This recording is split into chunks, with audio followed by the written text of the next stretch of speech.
Hai teman-teman, hari ini kita akan membahas performa keuangan dari perusahaan WG di Indonesia. Kita akan menggunakan pendekatan investasi fundamental untuk menganalisisnya secara mendetail ya. Berdasarkan data yang ada, pendapatan perusahaan WG mengalami pertumbuhan sebesar 26,8% dalam satu tahun terakhir, dari 2.393 miliar menjadi 3.267 miliar. Namun, jika kita melihat pertumbuhan rata-rata historis selama 5 tahun, CAGR, pendapatan perusahaan ini mengalami penurunan sebesar 9,4%. Dari data ini, kita dapat menyimpulkan bahwa meskipun terjadi peningkatan pendapatan dalam satu tahun terakhir, pertumbuhan jangka panjang perusahaan ini belum stabil.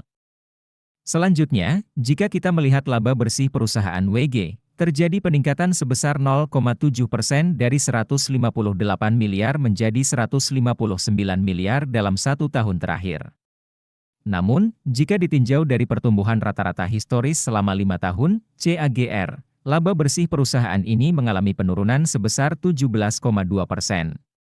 Dari data ini, kita dapat menyimpulkan bahwa perusahaan ini masih perlu bekerja keras untuk meningkatkan kinerja laba bersihnya.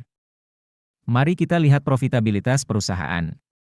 Gross profit margin perusahaan WG mengalami penurunan dari 8,9% menjadi 8,5%. Sedangkan net profit margin perusahaan ini turun dari 6,6% menjadi 4,9%. Dari data ini, kita dapat melihat bahwa margin profitabilitas perusahaan ini mengalami penurunan.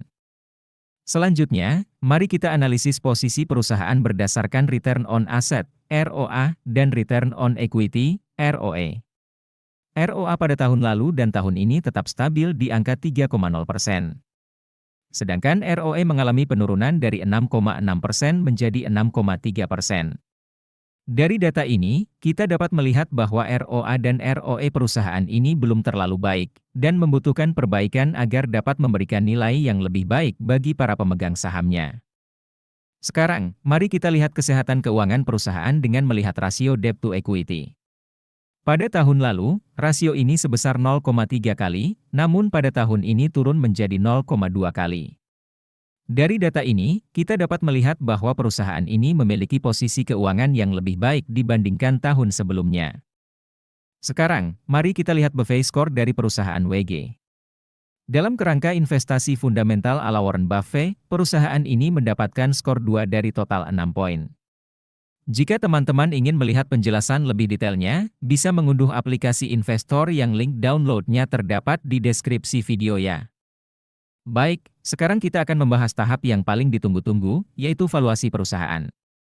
Valuasi adalah proses penentuan nilai intrinsik suatu perusahaan berdasarkan berbagai faktor seperti pendapatan, laba, aset, dan faktor lainnya. Margin of safety adalah perbedaan antara nilai intrinsik perusahaan dengan harga saham saat ini. Semakin tinggi margin of safety, semakin besar peluang keuntungan yang bisa didapatkan investor jika membeli saham tersebut dengan harga di bawah nilai intrinsiknya.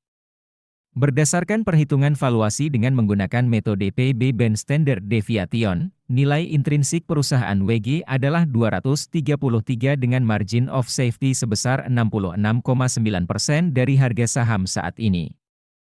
Sedangkan berdasarkan perhitungan valuasi dengan menggunakan metode PE Standard Deviation, nilai intrinsik perusahaan WG adalah 150 dengan margin of safety sebesar 48,7% dari harga saham saat ini. Nah, itu dia analisis performa keuangan dari perusahaan WG. Teman-teman dihimbau untuk melakukan analisis sendiri dan bertanggung jawab atas setiap keputusan investasi yang diambil. Jangan lupa, investasi memiliki risiko, ya. Terima kasih sudah menonton, sampai jumpa di video selanjutnya.